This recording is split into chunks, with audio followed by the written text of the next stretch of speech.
Welcome to the only place where real, raw, and vulnerable conversations happen with IFBB Bikini Pros to give you an inside look at their struggles, strategies, mindset, passions, and all of life beyond the stage.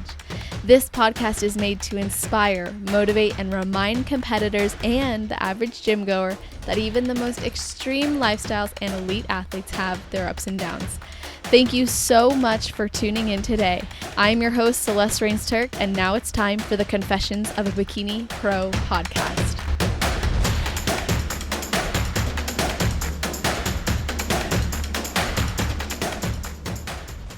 Today, we'll be hearing from an athlete who is originally from Venezuela, South America. She has had a passion to strive for more since she was a young girl. 2 days after earning her green card, she joined the U.S. Army and is now a U.S. Army leader who's working to become a second lieutenant officer with her bachelor's in petroleum engineering and an MBA. Welcome to the show, Isamar Hansen. How are you doing? I'm doing great. How are you? I am awesome. So happy to have you on, and I'm grateful for the connection we've had a little bit back and forth on Instagram, but just really happy to have you on the show. Same for here. I was waiting for a long time, but I'm happy this is going to happen. Yay! Well, then I gotta ask if there's anything that you do or think about or some sort of ritual you have right before your heel hits the stage. I always like to be in peaceful with myself. So what I usually do is put my headphones and listen some type of a speech, like motivational speech, because at that point everything is done. You cannot make it out anything, so you just gotta have relax. And in my mind, I practice my pose, how I'm gonna go into the stage, and yeah, that's pretty much my ritual. So you're mentally thinking of what you're going to be doing on stage. Now, do you ever practice your posing backstage leading up to when they're lining everybody up? Sometimes, to be honest, but that is at this point, it's just like I just want to be relaxed and zero pressure, even though it's a lot of pressure.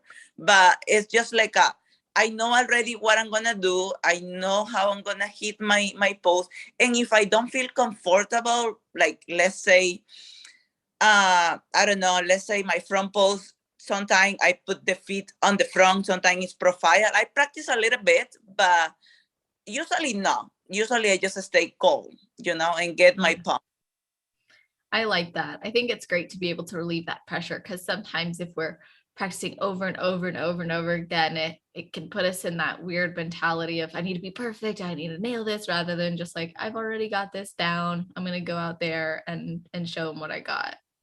Definitely. That's what that is the work is already done. It's like when you go to school and you want to study 5 minutes before the test, you're not going to get anything, you're just going to get confused. So it's already done. You just have a chill moment and enjoy all the hard work, show them the hard work. What a great comparison right there. I love that. And I just want to say how much I admire your attitude. And I love how you've always strived for greatness and improvement and pushing your limits. That's something you talk about a lot. And so I want to kind of go through your journey, not just through competing, but also moving to the United States and joining the Army. So when did you decide you wanted to move to the US? And then when did you decide you wanted to join the Army? Well,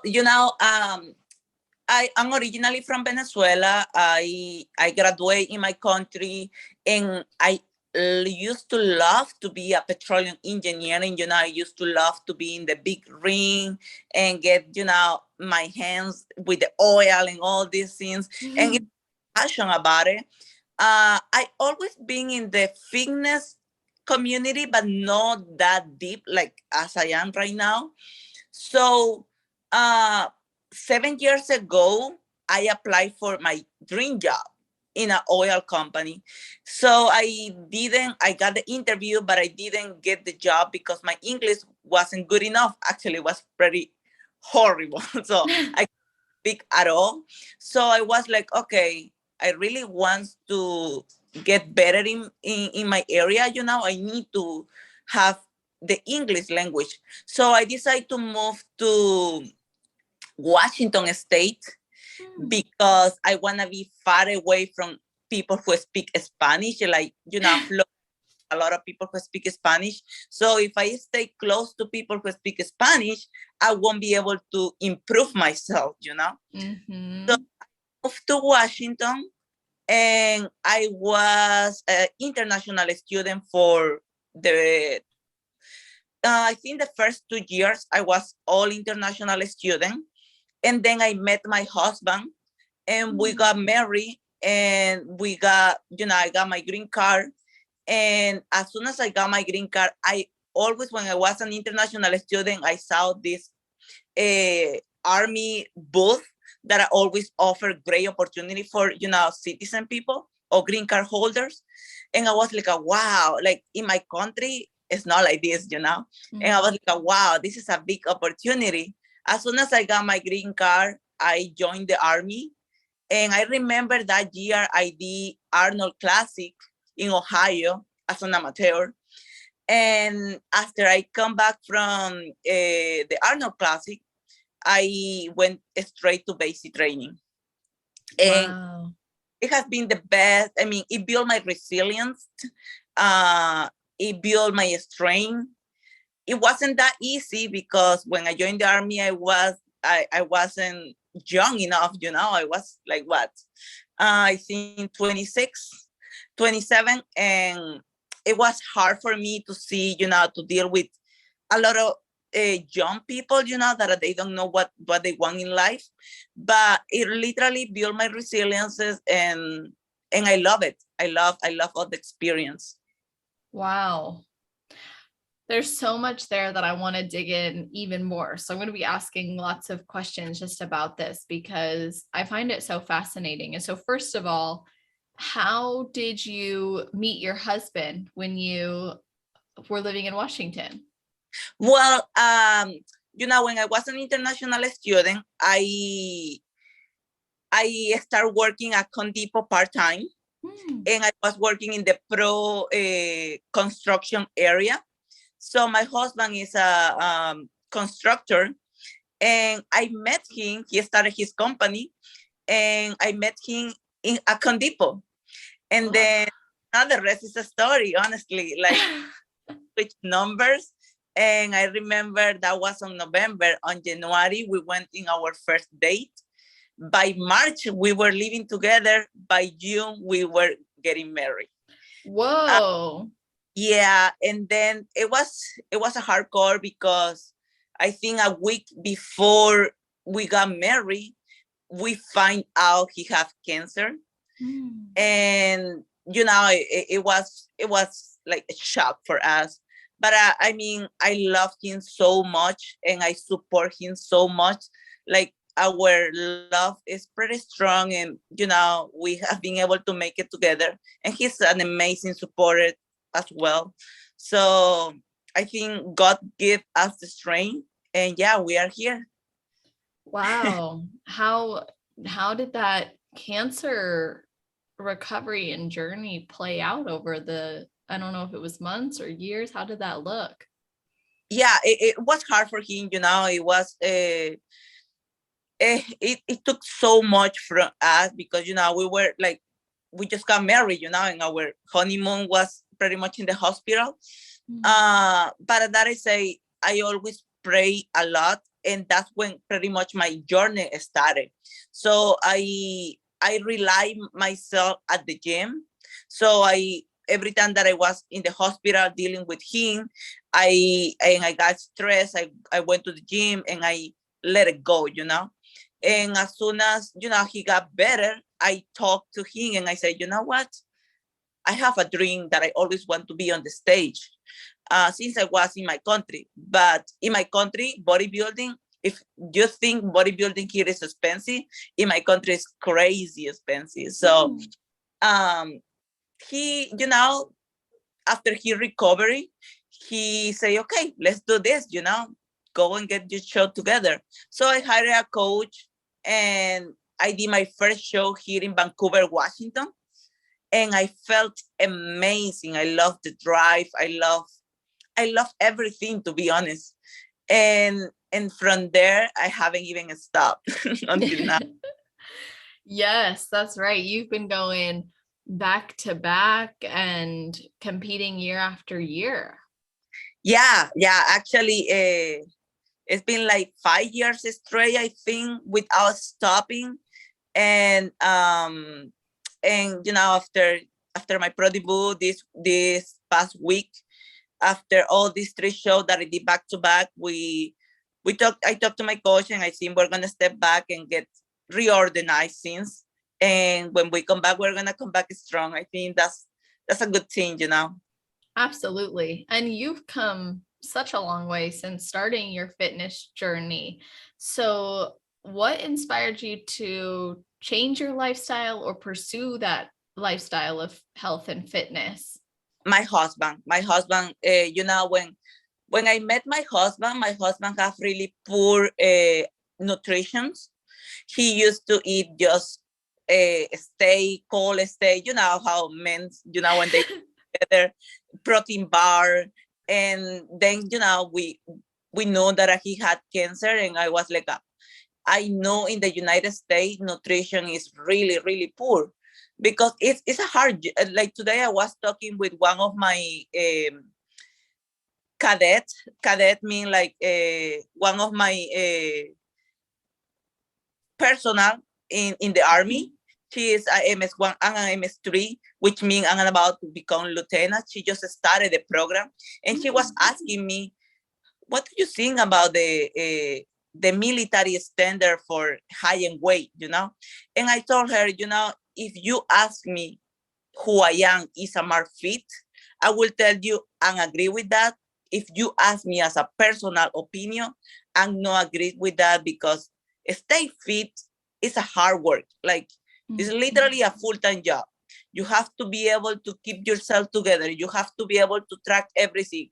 And not everyone is meant to be that, and not everyone have the time to do that, So what really inspired me to have this lifestyle is my husband situation. And I don't even feel regret, but I know it takes so much from me, to keep myself together. Yeah. Well, what does it require from you specifically? Time to do the meal prep, sacrifice Sundays when, Sunday might be my resting day. I have to cook, because as an army, I have to wake up pretty much every day at 4 in the morning, sometimes at 3 in the morning, and show out like at 5 in the morning. Like today, we have 6 mile running, and we have to show out at 6 in the morning, but which means right now we have a position that everybody plays. So my position is a platoon leader. So platoon sergeant. So I have to be in charge of all my battalion pretty much. And I have to make sure the accountability is right. So pretty much I have to be there like at 5:30, and it takes like maybe 40 minutes to commute from where I live. So I have to, plan my day exactly how I'm going to do everything. That's what it takes time from me. Mm-hmm. Yeah. Bodybuilding requires a lot of discipline. And I think this can sometimes turn people away from competing and discourage them from pursuing it. And then for others, it encourages them to pursue it. So are there some things you think first-time competitors should expect when it comes to committing to competing in order to be successful? What I think for first-time competitor, you should start to get your nutrition and your exercise plans together, like have been consistent at least for a year before you commit and do a show. Because what I experiment or what I see from other people, they want to do a show just to get on shape. And that happened to me every time that I'm close to show, like let's say 3-4 weeks. People is like, you are goals. And they don't even realize how much it takes to be that lean and you don't feel even happy when you are that lean, like you look good, yes, because you look like a mannequin, and we're meant to be like this, but you don't realize how much it take. Like from me, every time that I'm getting close to my show, I know I'm not in my 100% in my training military, because I'm scared to break my bones, because I don't have enough fat and stuff like this. So I think you commit at least 1 year being consistency in just training hard, eating right, and then you can commit, because you have that pretty much that consistency in your mind. You have that, okay, I know what I have to eat. I know I know how I do things. It's not like a pressure, Mm-hmm. And then, oh, I'm just ready to this show be over, and then eat like a, I don't know, donut, cake, and all these things. You know what I mean? Right. Like it needs to be a lifestyle that you've committed to, not just something for a 10, 12, 16-week prep. Yes. I mean, as a first competitor, the first time that I did my first competition, I did that mistake. And right now, like, actually yesterday I was talking to one of the officer in the battalion, and he came to me and he say, we were talking about how I did the pro debut in those pro show, and he was like, so what is your plan, And I told him, we need to grow, and it will take some time. We need to reorganize things, like my quad need to go a little bit down and stuff like this. We talked to my coach, and it will take some time. It's not going to happen from morning to night, Mm-hmm. And he was like, so what do you think about? I said, well, I don't know. It might take 1 year. It might take year and a half. I don't know, And he was like, well, are you going to stay in competition shape for 1 year and a half? And I say, sir, this is a lifestyle, I'm not saying you have to be lean as a competition, but you got to get your shit together, like you have to love yourself, and you can enjoy yourself. I'm not saying you cannot, but you have to also, like, actually, when you eat clean, when you eat real food, you feel much better than when you eat sugar at night. The next day you wake up and you feel like a hangover, like, what am I doing to my body? I'm not saying it's not good. I enjoy it, but I don't like the next day how I feel. You know what I mean? Mm-hmm. Yeah, absolutely. And I think it's like we can enjoy those foods, but we have to be smart about how we do it and considerate of our body and considerate of our goals when making those choices. And when you really like the foods that you eat on your program or your plan, it's definitely a lot easier. And it doesn't feel like, oh, now there's this huge shift or desire to let go of my lifestyle and eat all these things that I never eat. Yes, I definitely agree with that. One of the things that I love from Team Panay, that is my team right now, is that the off-season plan is pretty amazing in the nutritional part. Like, we have fruit, we have fat coming from nuts or peanut butter, avocado. We have all type of protein, and we have all type of carbohydrate. We have green vegetables. So it's a lot of variation. It's not just chicken and rice or tilapia and rice. No, we have a lot of variation in our plan during the off season, that your body get used to it, because during season we cut a lot of stuff and our body get intolerance, so we got to build that tolerance back. And that is like, when you have this plan, the variation of food, you just don't feel like you need it, you need a sugar, because your body is nutritionally feels great. That's how I feel, to be honest. Yeah, no, I think that's a really good point. Like having the variety definitely helps. And I was really curious about just your experience being in the military, on active duty, and prepping. Like, how does that look? How do you manage your time and energy? I know you mentioned sometimes it gets to the point where food is low, energy might be lower, you're worried about the physical demands on your body. So how do you manage that? It's not easy. It's not easy. I remember when I was, before I joined the program, actually, before I earned my pro card last year, I was working out at 3 a.m. in the morning and getting my workout, my cardio done, because in the mornings when my energy is high, I was getting everything done before PT, before the practical exercises in the morning that we have with the company, and then go to the company and do the PT and then go to work. I mean, I don't know how I did it, to be honest. I get that God give me the strength and my passion about always strive for doing my best and control what I can control, but also the support of my husband. It was amazing. So that's how it went through. And this year being a little bit different because the program that I am right now is pretty demanding, but I do also have a lot of free time. So my MBA, this semester, I put everything online, so I don't have to go to school, but I have to go to military school. So I just try to figure it out. Like I plan every week, depending what I have for the ROTC. I try to do my workout before or after, like glute workout that takes so much from me. I try to do it before my PT. Like butt workout, I can do it after. Yeah, I just gotta be a little bit smart and, programming myself every week. That's how I do it.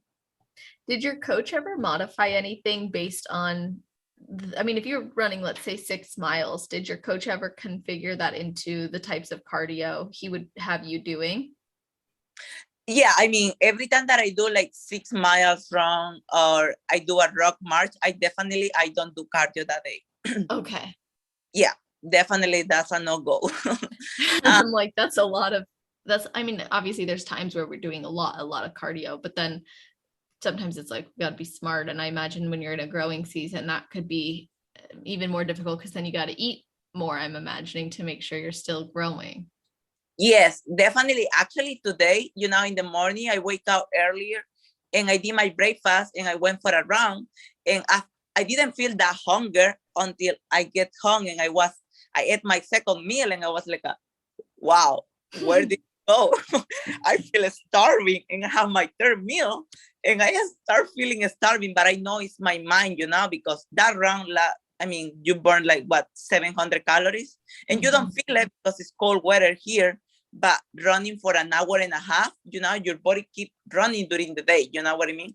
Exactly. So I went straight to take a nap and then I wake up, I drink water and go to the gym. And then now I'm here, it's hard to figure it out if it's hunger, control your mind. But that is one thing that I also helped me a lot is try to, go to bed, figure it out, because if you let the hunger take you over, you won't stop it, Mm-hmm. So, yeah, one thing that helped me a lot is try to figure it out. Am I really hungry or it's just like the desire to eat? I know I was hungry in the morning. I got my 2 meal in. I like, okay, I think I can survive, Absolutely. It's important that we pay attention to our body's cues all year round. So that way, when we're coming out of a show or when we're in the depths of prep, we can really distinguish what is actual hunger and what is just the desire to eat or continue to eat. And I love how you were able to do that. Thank you. Yeah, definitely. I mean, it hasn't been like easier, but through the competition season, you learn, you learn a lot. And another thing that a lot of people don't realize, we go to train, right? Like I have a field exercise in this weekend coming out, and people eat all the MRE. MRE is like 1,000, 2,000 calories for the little pack, and they give it to us like 2, 3, or maybe 4 MRE. People eat the whole thing in the field, but you really don't need it, you know? So I always take my own food with me, to be honest. In the field, I'm the one that really cares a lot, because I know what is the food that is gonna help me to go through the exercise, you know? So I don't even touch the MRE, and I bring my own tuna, my own rice, my own vegetables in a can, and my own almonds, you know? And that's how I keep also myself together through the exercises. I like that, because you know what is required for your body to perform. Yes, actually, when you eat those MRE food, after the third day, your digestion is off. Like, you literally, oh no, I haven't MRE since basic training, and I promise to myself I will eat MRE if I really, really, really don't have anything to eat. But other than that, I will always skip, because it's not good for you, you know? MRE is not good for you. Now, is it ever hard to find equipment or get access to the food you eat or bring? Like, is that ever a difficult thing? No, well, last 2 years ago, before COVID-19, I went to the field for 35 days. And I calculate my food for 35 days. I remember I did Legendary Classic in Las Vegas, and I won the overall, but I knew I was pretty lean. So I started reversing until my training, you know? And then I was like, okay, I have to be smart. So I put in a fitness pal, my food, like increasing a little bit by little bit every week.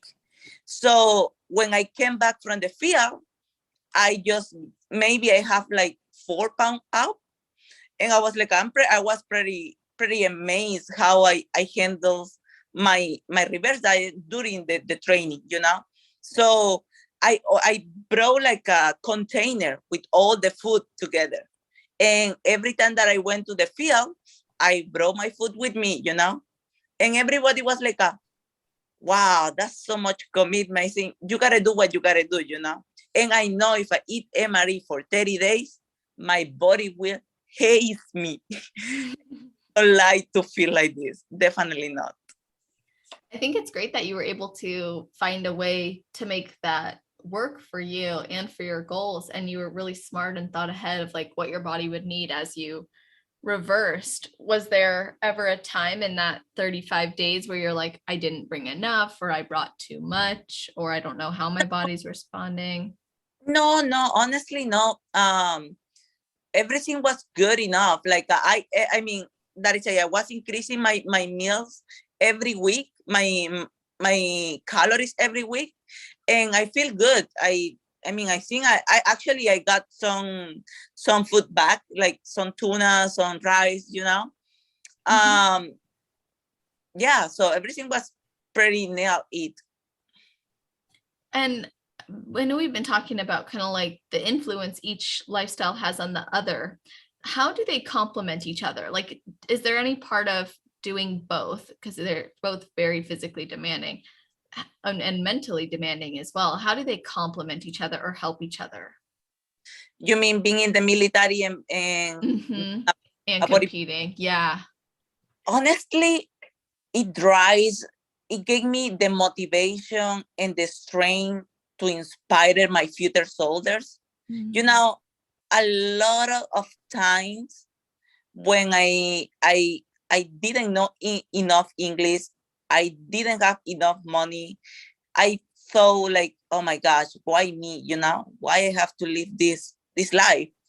And I always put my heart in everything, and God always put amazing angels around me, you know, people who help me to develop me. And that's what I found, like, between bodybuilding and the army, both are demanding, but when you go over or beyond any mission and you accomplish, like doing the program and getting ready for my pro show, it was amazing, you know, because some moments I was like, man, I'm so tired, you know, Like, I don't know if I can handle this situation, but I knew I'm capable. I knew if I, put one foot in front of the other, I will be able to reach to the top. And that's how I go. Some days are harder, and some days I don't want to even think about it. And I just go with the flow. Like, just wake up, get your cardio done, go to the gym, get your training done, and you're done, Mm-hmm. But yeah, that's how I go pretty much. I think it's sometimes it just becomes habit, right? Like we just get it done. And I love how you have so much gratitude for the people in your life and you have so much faith. And I just think it's really amazing what you have been able to accomplish. And it sounds like you came from some financial hardship and you were really motivated and driven to make your life better. So what was life like before when you were struggling?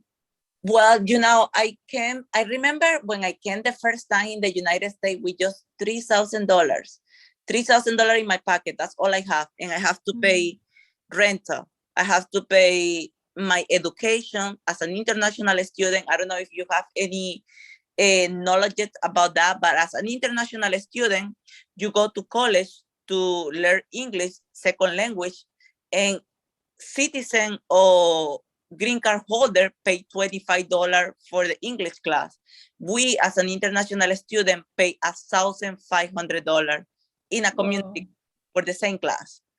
In private college like Kaplan, you pay maybe $2,000-$3,000. So it was a hardcore. Sometimes I couldn't even have money to pay the bus. I have to walk. And those moments when I go back and I see those hard moments, and I just feel so grateful and thankful with everything, with each person in my life. Like, I remember when I have those hard moments, I went to find a job in my college and I didn't know English, and they gave me a job in the hotline cafeteria. And I didn't know even what is graving mean, And I was like, what is the graving here? Because and sometimes people were asking me for singing. I was like, what does that mean? Or people ask me, hey, have you been? And I was like, oh, I'm good. And I don't know, things like this. And I learned through the experience, I remember when I found a job at Condipo, and people, I was the cashier. I started as a cashier, and people were having that conversation. I didn't know anything what they say. I just was smiling. Oh, that's awesome. But I didn't know what they say, I just keep it together, and I was like, oh my gosh, I don't know what they say. Maybe I don't know. But I think being able to be humble enough and learn through the experience drive me where I am right now. Like, I'm about to commission. I'm part of the military. I'm a professional bodybuilding. I own my house. I own my car. All these things like made me realize how strong the human being and capable the human being can be, And that's what I think. When I have my future soldier, I want to be able to tell them they are capable. And we think sometimes like it's impossible, but there is nothing impossible. You just have to keep working and have the faith and never give up. You're such a powerful representation of that. Like, you not only believe it and preach it, but you lived it and continue to live it. Thank you. Thank you. You're welcome. Seriously. It also takes a lot to leave your family. So you left your family in Venezuela, right? Yes. My whole family is in Venezuela right now. How often do you get to see them? I haven't seen them since 7 years ago because being in the army, there is one thing that I don't know if you know about political scene, but Venezuela in the United States are not friendly. Mhm. So for the army to let their soldiers go to a risk area, danger area, takes so much. Like when you go out of the country, you have to pass a test, which means like pretty much how risk is for my soldiers be in this area and don't get killed or I don't know, something happened. So Venezuela is pretty much red country in the United States. So every time that you try to go to Venezuela, they pretty much don't allow, the army doesn't allow you to go. You can go by your own, but if you do, you will be in trouble if they know you. So my mom doesn't have green card or is not citizen. So there is no embassy in my country because they left. And the only country close to Venezuela that I have the embassy for the United States is Colombia. So they have to travel and get out from Venezuela to Colombia. It's a lot. So it's a lot. We actually, this year, I want to start doing her paperwork and see if we can see her, I don't know, in another country like Mexico or somewhere else. Wow, that is tough. I can't even imagine what that must feel like, not even to know or not even to be able to go and see them or know or have any hope of seeing them. Yeah, it is pretty hard, but that I say, I always believe and trust in God's plan and path. And I know we're going to be able to see her. Actually, my husband doesn't know her in person. Yeah. He's excited to meet her. We just got to, keep working toward and keep the faith that we are going to be able to see them. Yes, definitely. Wow.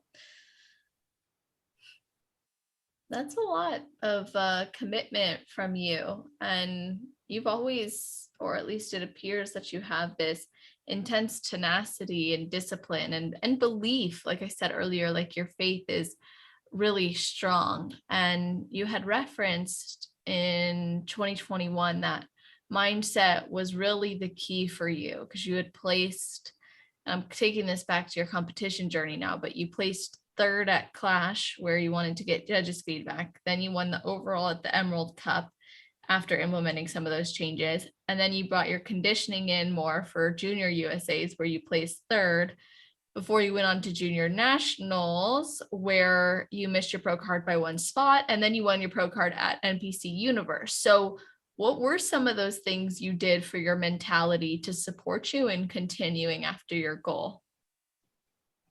Honestly, I was on a mission, when you are on a mission and you never stop and you just keep going and you just get stronger and stronger. I want to tell you something. When I went to Clash, I knew I have to bring down my condition a lot. And I just, put my hat on it and I told my coach, let's start working. And Emerald Cup was a big accomplishment because Emerald Cup is going to happen in a week, actually. And that is a big show. If you win the overall, you are good to go to national. It is a good show.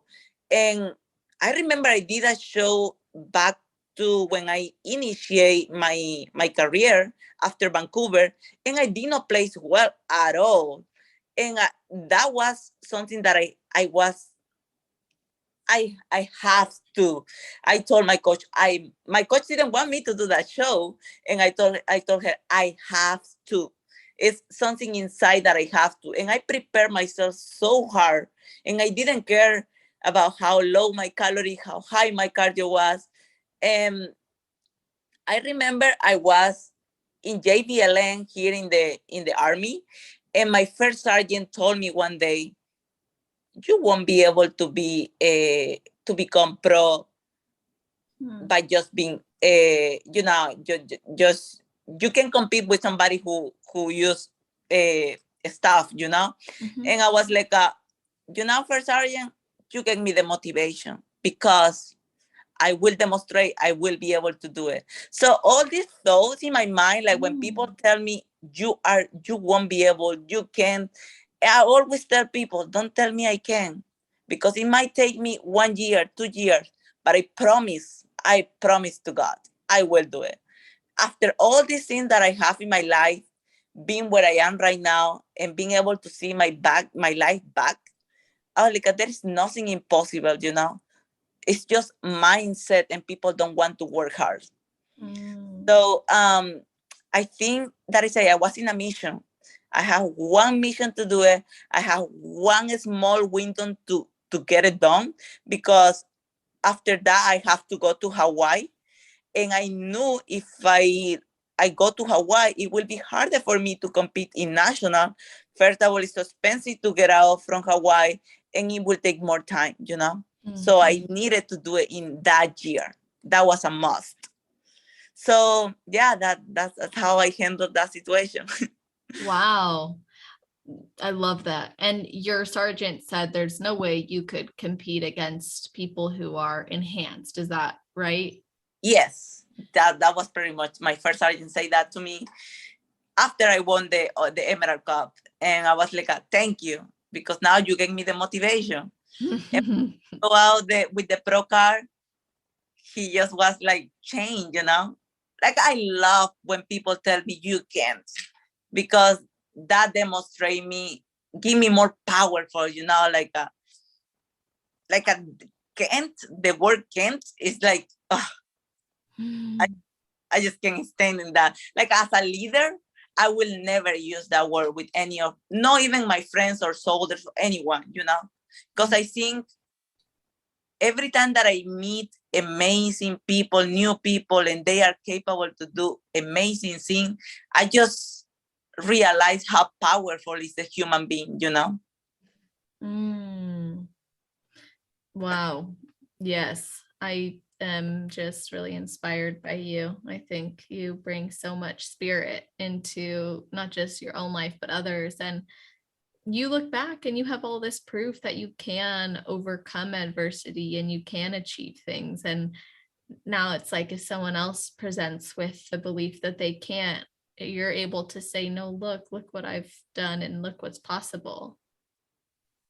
Yeah. I think was not junior national. I think was junior national. That was my second show. I think my second national, last year. That show was amazing. That show, I was just in love with that show, with everything, how everything rolls, and getting second and missing my pro card with one spot. It was hard to swallow, but honestly, when I hear my feedback, I was like, I'm ready to fight it, And it was harder because, I went to the first national, and it was like maybe I think 10 or 9 girls. And then I went to the second national, and it was like 16. And then I went to the third national, and then we were like 30 or 20 something. It was a lot. And I remember one of the girls backstage asked me, are you ready? And I was like, I've never been more than ready in my life, And of course, being with 30, 20 something girl is a little bit scary, a little bit intimidated, but I know my work ethic. I know what I did. I know what I have to fix. And that is it. I was on a mission. And I was so grateful because that show was my last shot. I was like, this is my opportunity. We can't miss it, And yeah, so here we are. Do you think that having that's almost like a back against the wall mentality, like a now or never, this is our shot. Do you think that influenced how you showed up every day in your prep to get ready for that? Yes, definitely. Yeah, definitely. the mentality that I have, those back-to-back show, they were so motivational for me because I was placing on the top and I knew I was close. But that is being from 9 to 16 to 20 something years, that was a lot, and I was like, you know what, the only thing I can control is myself. I fix my pose. I pay extra coach for posing. I pose every single day. I was like more than nail, eat my food, water intake, sodium intake, everything was measured to the T to be perfect for that day. Yeah, that definitely, I agree with that. Amazing. And you really had to bring your physique in. You mentioned earlier a few of the changes you're working on now, and then some of the changes you had to make over that season. So what do you feel contributed to those physique improvements that you've had and ultimately earned you your pro card? So what kind of improvement that we made it? Yes, and what did you do to make those improvements? So I have a problem that I know a lot of people want to have this same problem. So when I get conditioning, it's really, really, really hard to feel me out. I get I can stay on. I prep for 12 weeks, and I get conditioning maybe week 10, and then after that, my body just is a machine. It dropped weight. It just don't keep it out. My metabolism is so high. So when I went to the first national last year, I was too lean. Mm-hmm. And then we have to feel bad.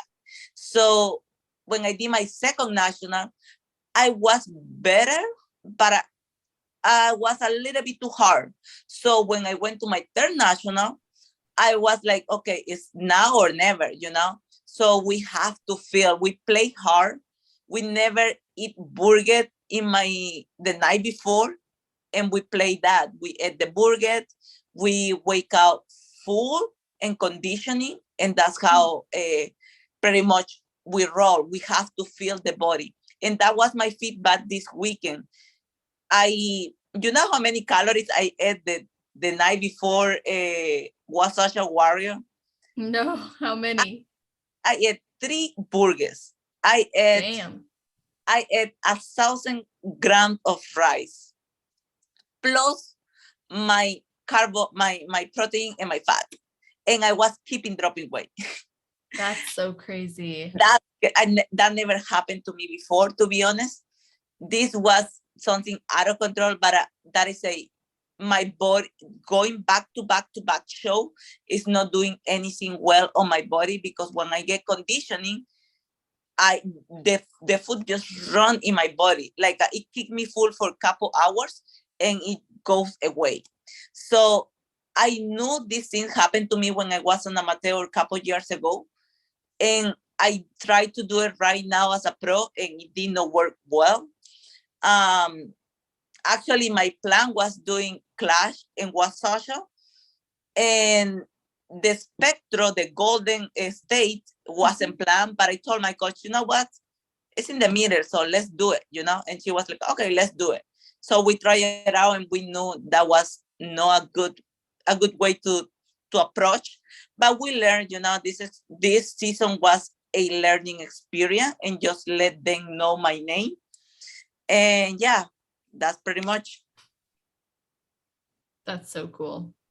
And when you were planning your pro debut, at first your body wasn't responding very well. So what were some of the red flags that you saw that made you say your brain, I believe in a post you wrote, your brain and your heart weren't aligned to do the show. So what did you do to manage and support your body through those red flags and ultimately come back months later and make your pro debut? Yeah, I was planning to do Legendary Classic in Las Vegas, actually, as my pro debut. And I have everything set out, my leave, my ticket, everything. But what happened when I was living in Hawaii, I was under so much stress. Like, like mentally, I was having so much anxiety, and yeah, I just was under so much stress because the program that I was in Hawaii is the same program like here, but every program is different. They were a little bit more demanding. I'm the type of person that I say I always try to do my best in everything I do. And over there, that is the type of demanding was really, really hard and just got me. I wasn't with my husband. My husband was here in Washington. Um, and it just was so much stress. Like my body didn't respond well. Like the cortisol might be, I don't know, I think was pretty high. And I mentally, I wasn't even ready. When you are ready and you are excited to see the changing every day, your diet and everything. But no, over there, I wasn't ready. Like I tried and my weight was a little bit too high for the time that we have to do it. And I was like, coach, I want to be honest with you. Mentally, I'm not ready.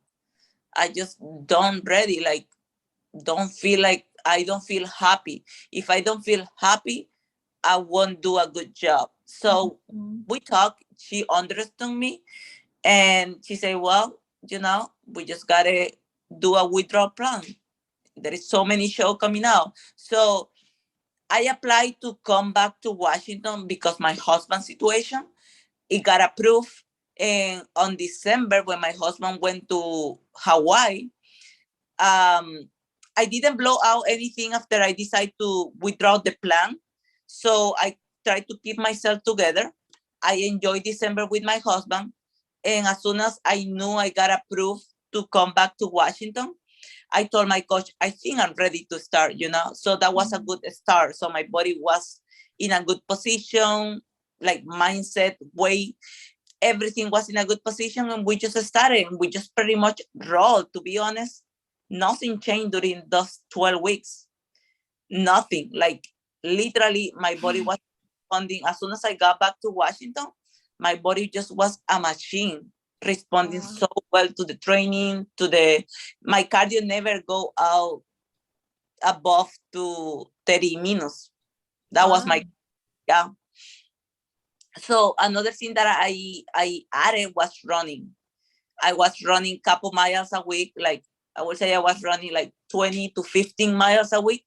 And that helped with my metabolism speeding out. So, but definitely as soon as I came back to Washington, I think I was so much peaceful and my body just was responding pretty well. That was the change.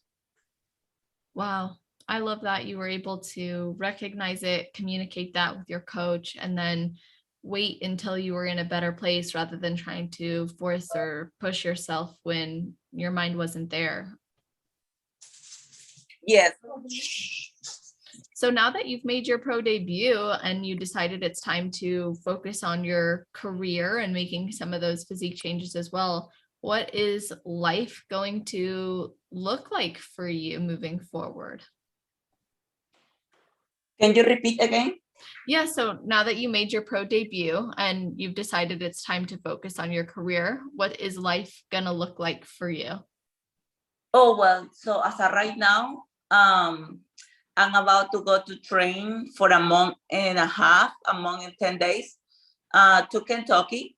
I will do, that is gonna be my pretty much graduate training to become lieutenant and finish my MBA. I will finish next year in spring. And of course, focus on growing, focus on my family. And yeah, so pretty much that's it. I would love to bring my own company in the future. So we'll see how things go. But pretty much right now, focus on finishing my MBA, keeping my 4.0 GPA. Yes. And yeah, just training hard. And I talked to my coach and I told her, I will be on the stage when you tell me we are ready. When you see we are gonna make good gains, and I want to take this reverse diet off season in a good way. You know, I want to put lean mass. I wanna be able to make some good gain for next time. Amazing. I think that is such a great mindset, because removing the timeline and the pressure and just focusing on the result and the process and loving it while also pursuing other life goals is a very fulfilling way to approach this. Yeah, definitely. That is right now, my mindset is in a good place. Food wise is in a good place. We pretty much reverse into the show. And my cardio is pretty low.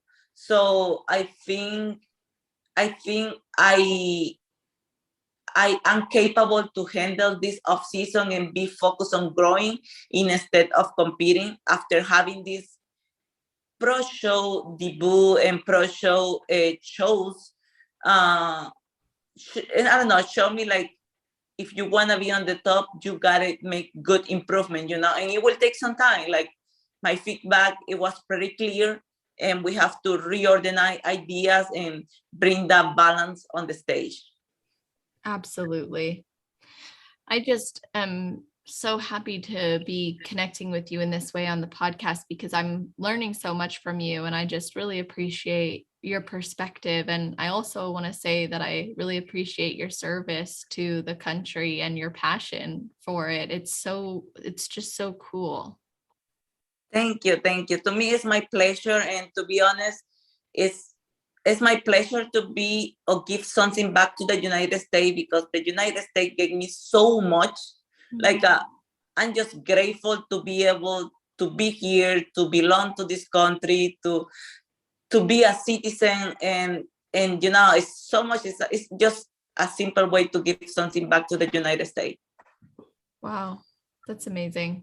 That's so cool. I think you provide a lot of perspective. You know, it's really amazing. And I am so excited to keep learning from you. And is there anything I'm going to ask you for your best advice, but is there anything that I didn't ask you or that we didn't talk about that you were really hoping that we would cover? No, I think we covered mostly of the subject, to be honest. My goal is inspire people and let them know, even though sometimes things get hard, there is nothing impossible when you work and you have the good mindset and organize. Organize will be your best friend. Like, be organized with your day, with your goal, and keep it that goal in mind. I think it's what is going to bring successful in everyone's life. Well, that is amazing advice. Is there any other advice you would want to leave for people who have never competed before or people on their road to pro? Keep showing out, keep working hard, and believe in themselves. Believe you can be with anyone on the stage, but your work ethic is unique. Amazing. Thank you so much for your time. I really hope that everybody listening can continue to follow and connect with you and support you on your journey. So can you let everybody know how they could do that? Yeah, so they can contact me. You know, my Instagram page is Isamar Fit 18 IFBB Bikini Pro. That's my Instagram page. Usually, you know, when I'm pretty busy, I'm not active, but that's where I pretty much am pretty active there, and show the love, you know, and try to inspire a lot of people. Amazing. Well, I will make sure to put that in the show notes page. Now, I have one more question before I give the link to that. You said you might want to start a company in the future. What kind of, or run a company in the future? Would this be your own company or just a company in general? Yes, I want to bring my own clothing brand. I have some examples. I have some company that I have in my mind to make the samples and the clothing. But I have to stop for a little bit because I was in a mission that I told you before. I was getting my pro card and I was just so focused on that. Right now that I'm getting into this building season, that I don't have any date to come back to the state just until my coach let me know when we're going to be ready. I think it's going to be a good way to apply what I'm learning in the MBA and get my company together. And of course, in the future, I really, really want to have my own gym. My husband and I, we talk about that a lot, but that will take some time, of course. But we plan to have that in the future. That's amazing. I am so excited to see you accomplish all of that. I have no doubt that you will. Maybe there'll be a hater out there who says you won't, and then you'll do it even bigger and better. But I absolutely believe in you. Right. I can't wait to see it all. And I'm just really grateful that we got to talk on this podcast. And I'm going to put your Instagram handle in the show notes page. So to everybody listening, that's always on celestial.fit/podcast. If you are listening right away, it's going to be at the top of the page. If you're not listening until way in the future, that's fine too. Just scroll down to the category section where all the names are alphabetized, and you'll be able to see not just the links, but also show notes, episode timestamps. So if you want to go back to particular parts of the episode, you can, and a summary of all the topics covered. So if you're curious about other episodes, there's always summary of topics covered there. And you can, of course, send a screenshot to your friend and be like, you have to listen to this amazing episode. And you can let them know why and what's covered. So thank you guys so much for listening. And thank you, Isamar, for coming on.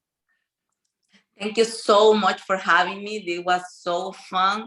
And I really, really, really hope people get inspired and just keep going, keep showing out, because life is not easy. It doesn't supposed to be easy, but if you keep showing out, you will get a good reward.